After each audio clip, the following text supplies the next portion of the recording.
Bismillah ar-Rahman ar-Rahim. Alhamdulillah. Wassalatu wassalamu ala Rasulillah wa ala alihi wa sahbihi wa man walah. Allahumma rabbi shrah li sadri wa yassir li amri wahlul 'uqdatan min lisani yafqahu qawli. In uridu illa al-islaha mastata'tu wa ma tawfiqi illa billah. عليه توكلت وإليه أنيب. My respected brothers, sisters, and my dear listeners, as you all know, those days the people going through what they call hardship. And this hardship is not only in this country, everywhere you go, you found the people are complaining from different other issues.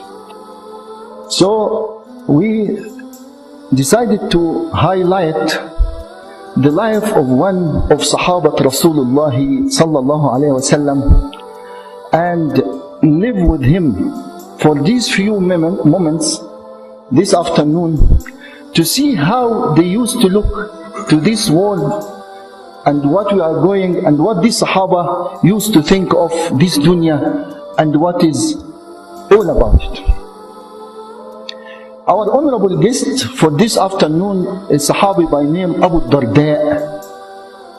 Abu-Dardaa, his actual name is Umayr ibn Malik.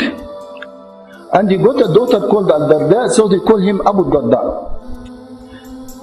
Abu-Dardaa, he was a very prominent, big businessman, very wealthy. And he was very close friend to one of the great Sahaba named Abdullah ibn Rawaha. Abdullah ibn Rawaha was among those very first people accepted Islam when Rasulullah came to Al-Madinah al-Munawwarah. But Abu-Dardaa, he denied the message of Islam for a while. But this difference, this one is a Muslim and this one is not believing, it didn't break the relationship and the friendship between both of them. That's the very first lesson we want to learn. That you can have a relation with any Muslim, non-Muslim, so long as he's a good man and you have a good manner, why not? It's actually when you get closer to him, you are in a position to make da'wah. May Allah subhanahu wa ta'ala soften his heart and make him change his mind. We'll see. So Abu-Dardaa, he used to go to his business, coming up and down. One day, while he was going to his work, he found the Medina is full of people, Muslim, full of happiness, joy. He asked, what's happened? He said, no, we are just the Muslim coming from Badr. The first thing he asked about his friend, Abdullah ibn Rawaha. Though he's Muslim and this one is not Muslim. How is my brother Abdullah ibn Rawaha? He said, no, he was doing very well and he's safely and he's coming back. Abdullah ibn Rawaha was still thinking, how best I can help that friend of mine. This man worshipping idols, worshipping thatch, he got this belief, how can I help him? So Abdullah ibn Rawaha, he walked straight to his house. He asked his wife, where is Abu-Dardaa? She said he's not around. Then he walked straight. He used to have a room, special room, where he keep his God, the idol, where he worship. Just to put a perfume and go to worship and this. So Abdullah ibn Rawaha, he walked straight to that room and he got an axe and he demolished that God of his. Then Dardaa, she came and said, لَقَدْ أَهْلَكْتَنِي يَا ابْنَ رَوَاحَ. Your friend, when he comes, is going to kill me. What are you doing? She said, don't worry. When he come, tell him Abdullah ibn Rawaha, he did so. So Abu-Dardaa, he walked into his house. He walked to worship his God. He found the God was broken into small pieces. He got angry for a while. Then he thought, said, what am I doing? What kind of gods I am worshiping? If this is the one whom I worship and I pray and I bow down to him, if he is strong enough, he could have protected himself from being demolished and being strong. Then anyway, he walked straight to his friend Abdullah ibn Rawaha. I told him, Abdullah, I got your message. Let us go to Rasulullah. Then he walked into Rasulullah. When Rasulullah saw him coming from far, he saw this Abu-Dardaa is coming to declare his Islam. لَقَدْ وَعَدَنِي رَبِّي أَنْ يَأْتِينِي Abu-Dardaa Musliman. Allah has promised me that Abu-Dardaa is going to come and declare his Islam. So he walked in by Rasulullah and he told him, Assalamu alayka ya Rasulullah. Ashhadu an la ilaha illallah wa annaka Rasulullah. And he declared his Islam. Abu-Dardaa was the last person to accept Islam in his whole tribe in Al-Madinah al-Munawwar. Now, Abu-Dardaa, he started to contribute boastfully in the Muslim community. He was involved in the Battle of Uhud, Al-Ahzab, and so on, until Fath Makkah, the conquest of Makkah. After the conquest of Makkah, he got very serious decision. He changed his life 180 degrees. He decided to abstain business and world things completely. He was a very prominent businessman. Then the people told him, why you are not involved in business and why you left the whole world? He said, لَقَدْ أَسْلَمْتُ مَعَ رَسُولِ اللَّهِ وَأَنَا أُتَاجِرُ. I accepted Islam with Rasulullah while I was doing business. فَأَرَدْتُ أَنْ أَجْمَعَ بَيْنَ الْتِجَارَةِ وَالْعِبَادَةِ فَلَمْ يَجْتَمِعَ. I tried to comply business and ibadah. It didn't work. It didn't work with me. So I decided to abandon the dunya completely. And then he said, وَلَكِنِّي لَا أَقُولُ أَنَّ التِّجَارَةَ حَرَامٌ. But business is not haram. Business is not haram, he said. But I couldn't make it. أَرَدْتُ أَنْ أَكُونَ مِمَّنْ قَالَ اللَّهُ فِيهِمْ رِجَالٌ لَا تُلْهِيهِمْ تِجَارَةٌ وَلَا بَيْعٌ عَنْ ذِكْرِ اللَّهِ. I decided to be among those people whom Allah subhanahu wa ta'ala described them, that those people whom no business, no worldly things, make them stay away from remembering Allah and being close to Allah subhanahu wa ta'ala. And here, my respected brothers, want just to highlight very important point. Of course, to do business, no harm. To be the richest man in the world, no harm. But the issue, not this thing to come to your heart.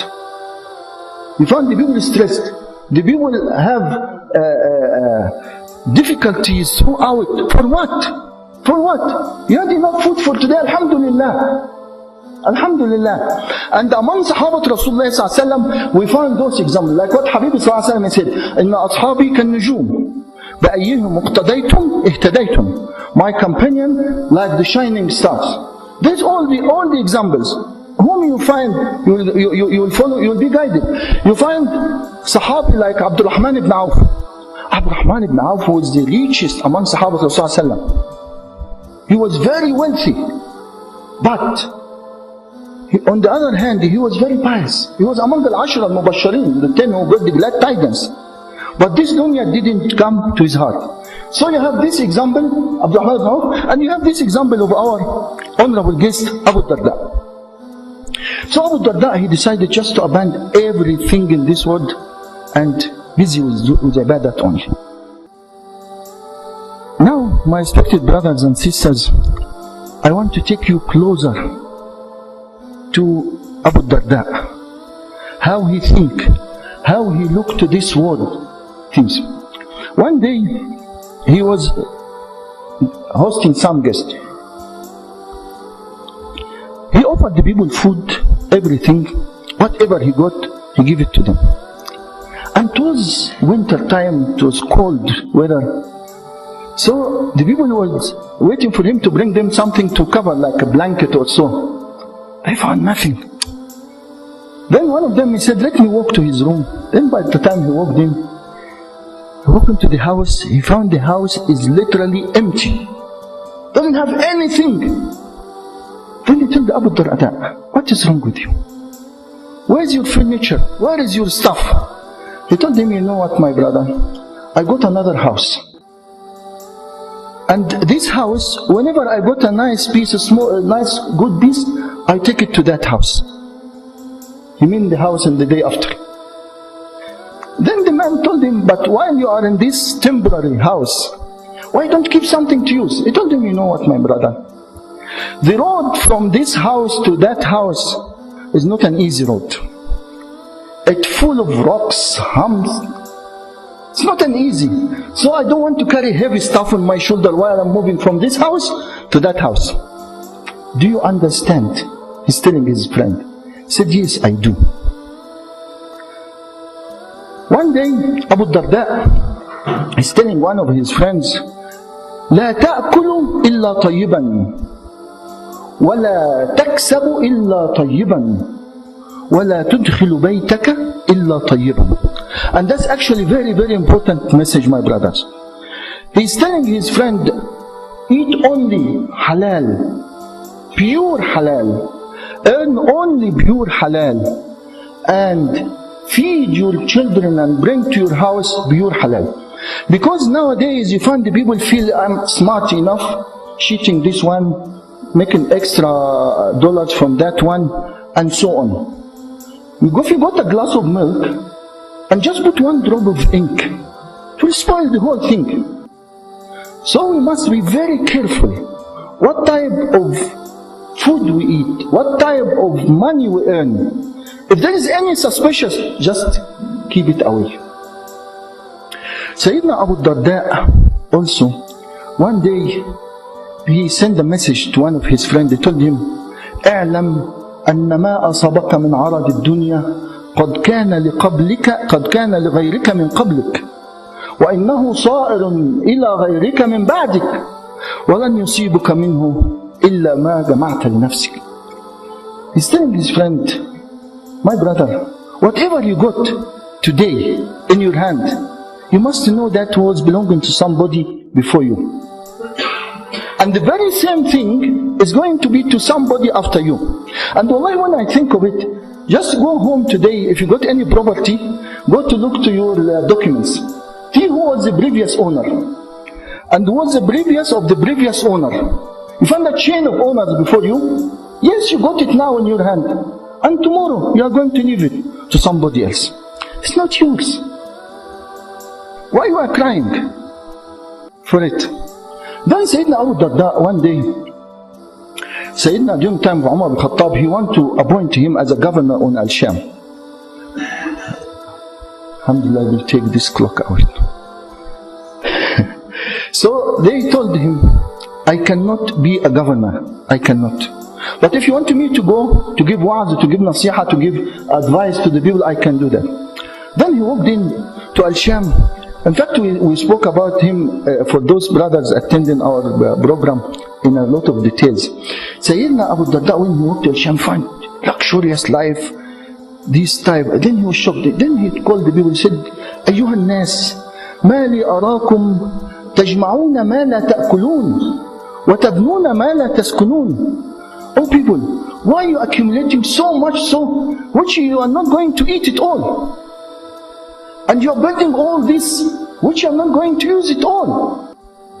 تلك عاد, those were the qawm of Sayyidina Hud, the Nabi Hud alayhi salam. Their empire was huge.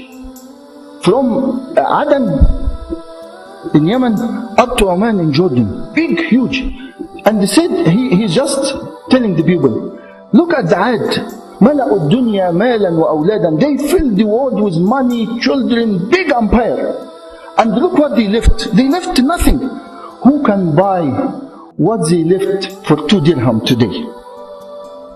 The people start crying. They realize the fact of what we have in this dunya is nothing. It's literally nothing. Sayyidina Abu-Dardaa also, he gave a lesson, and I think we want to conclude because this is very, very important. One day he was walking in the streets of Al-Sham. He found the people are gathered and they are beating one man, beating him heavily. He said, hey people, what's happened? He said, no, this man, he committed a heavy sin. And subhanAllah, you found in each and every community there is some people, they act on behalf of Allah, astaghfirullah al-azim. They judge the people, and if they got a chance to punish them, they do. So he said, what has happened? This man, he committed sin. My brothers, if you see your brother fall in a deep hole, isn't you going to take his hand and try to pull him out? Said yes. Said, why you don't make shukr, thank Allah subhanahu wa ta'ala that you are not the one who commit this, and take him out and give him advice.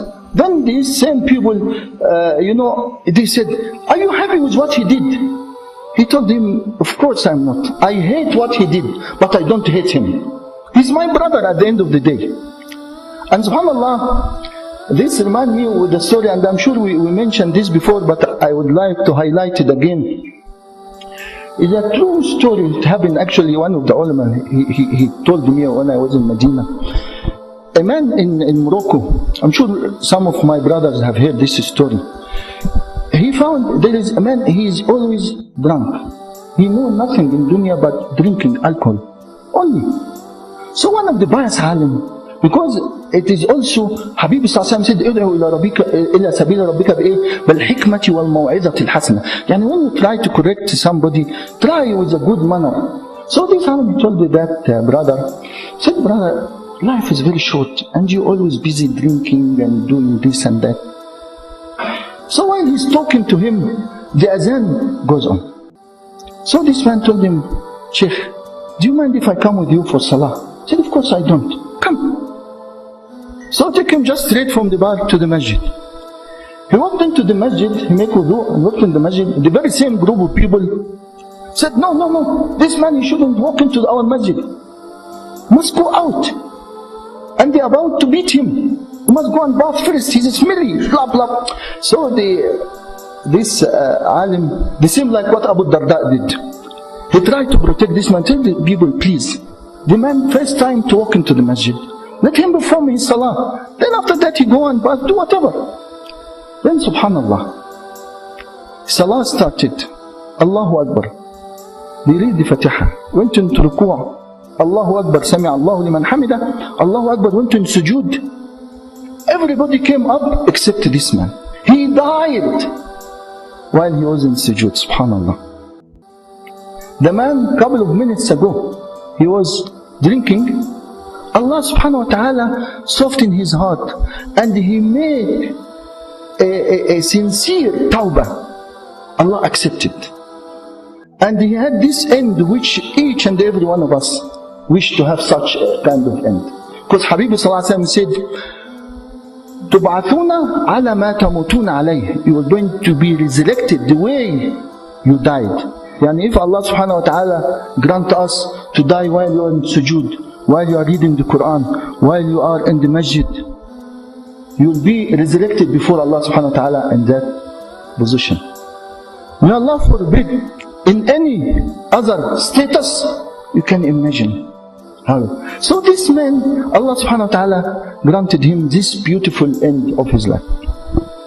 So my respected brothers and sisters, Sayyidina Abu-Dardaa, he carried on and on doing his mission of advising the people and doing da'wah until year 32 of Hijrat Nabi sallallahu alayhi wa sallam, during the time of Uthman ibn Affan, where he passed away. Some years after his death, one man, he saw a dream. He saw a huge palace. You remember he said, I was preparing for another house. Huge, nice palace. He never seen such thing like that. Then while he is looking, he found Abdurrahman ibn Auf coming out of this palace. He said, Ya Abu Muhammad, is it palace is yours? He said, yes. But if you want to see something better than this one, come, I'll show you. Across the road, there is a much better palace than this one. He said, this is belonging to who? He said, this is belonging to Abu-Dardaa. So that is, my brothers and sisters, how we must think of it. Try not to let these worldly things. We are not saying just abstain like Abu-Dardaa from the world. Do your business, do your things, but don't let it to come to your heart and keep you away from your deen. May Allah subhanahu wa ta'ala guide us all. وأقول قولي هذا وأستغفر الله لي ولكم والسلام عليكم ورحمة الله وبركاته.